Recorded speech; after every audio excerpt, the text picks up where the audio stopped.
You can set it up. Piece of cake. As I sip my coffee.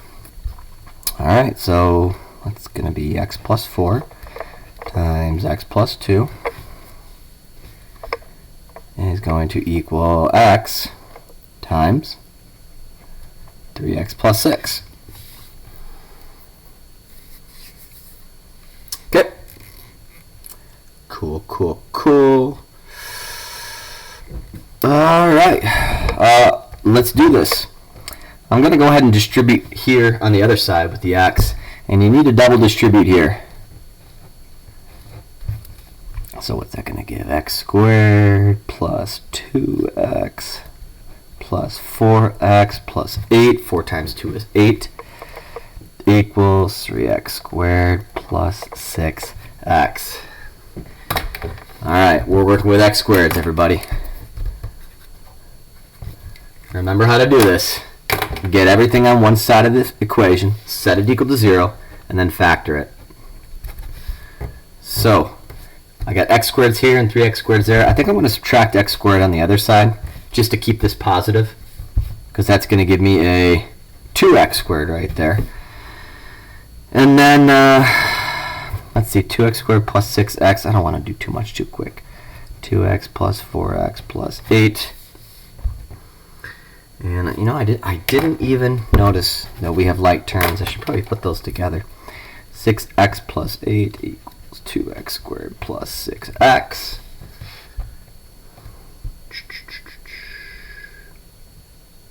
Subtract 6x on both sides. Those are going to cancel out. On the left you've got 8. On the right you've got 2x squared. Folks, I'm starting to wonder if we actually have to factor. I don't think we do. I don't think we do. I can divide both sides by 2. X squared equals 4. I'm actually going to flip sides because I like it when the x squared is on the other side. X squared equals 4, same thing. So we have x squared equals 4. And now just take the square root on both sides. So x equals, don't forget the plus or minus. X equals plus or minus 2, which really is two answers. X equals a positive 2, and x equals a negative 2. But both of those are not your answer, because really consider this, folks. If you plug these numbers into these x values, I mean, take this negative 2, for example. Can this distance from here to here be a negative 2? That doesn't make any sense. And for that fact, we're going to cross off that negative value. That's what we call an extraneous solution. So the only answer is x equals a positive 2. So there's your answer. Alright, that's the first theorem, ladies and gentlemen. Let's get on to the second theorem. Second theorem. And once again, let's do a squiggle. And we'll do the new stuff over here. New stuff. I'll actually write new stuff. And then over here, let's do 1/2 the big guy minus the little guy. That's good review. That is great review, actually. Let's draw a circle over here. And let's draw two secants meeting at an outside point. So, 1/2 big guy minus little guy. Alright. There's your angle. X is going to be the angle on the outside. And identify the big guy and the little guy. They're the two arcs that are between the yellow angle. And the big guy is it's bigger. I'm going to call that the A, I'm going to call that the B.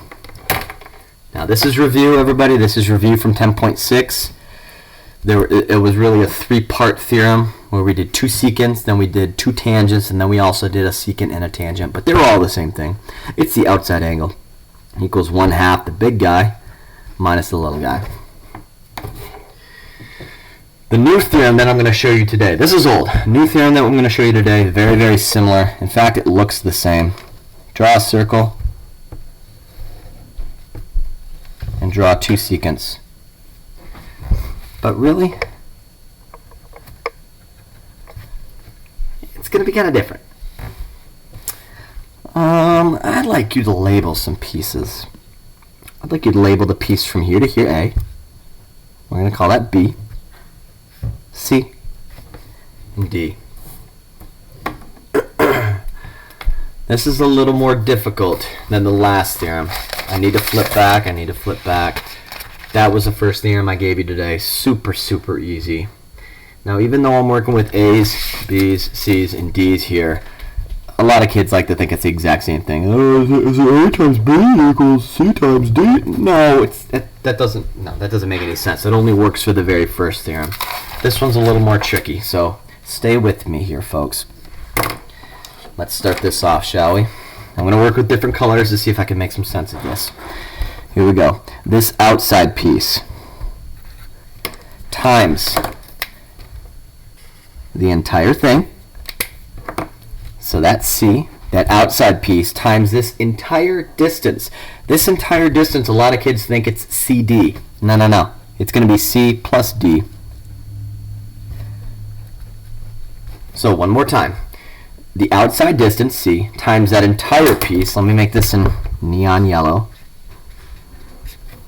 is going to equal, let's see, so this little outside piece times the whole thing is going to equal this outside piece times this whole thing. So equals A times A plus B in neon. Once again, this theorem's a little more tricky, a little more complicated. Outside piece times the whole thing equals the outside piece times that whole thing. There's your theorem, folks.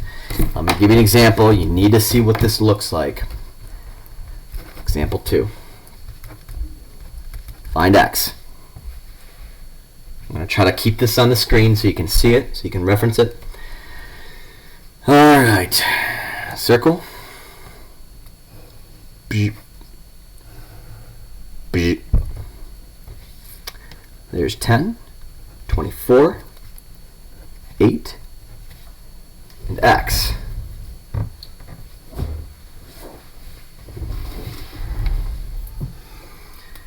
All right, let's go ahead and set this up.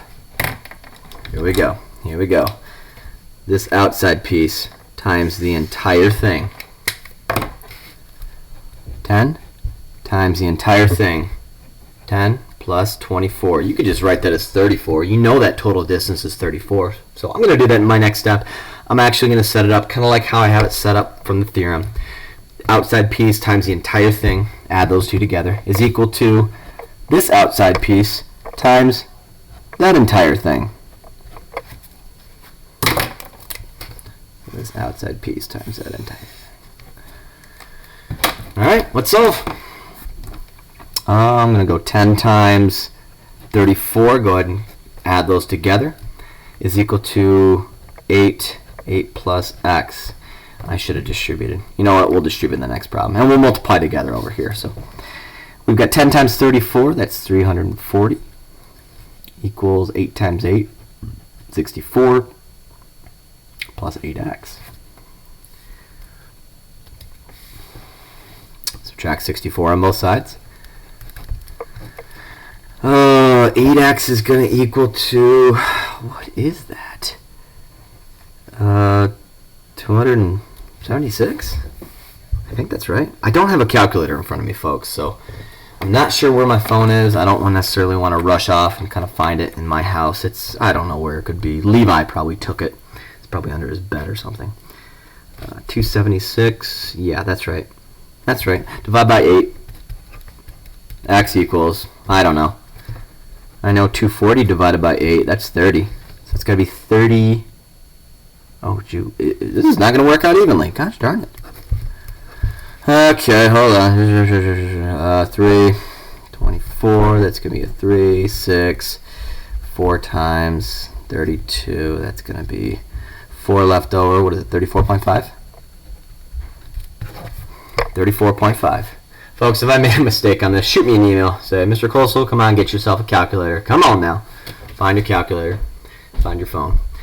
That's this theorem. Oh, my wife is wonderful. She just brought me my calculator. Oh, best wife in the world. Last theorem. Third and final theorem.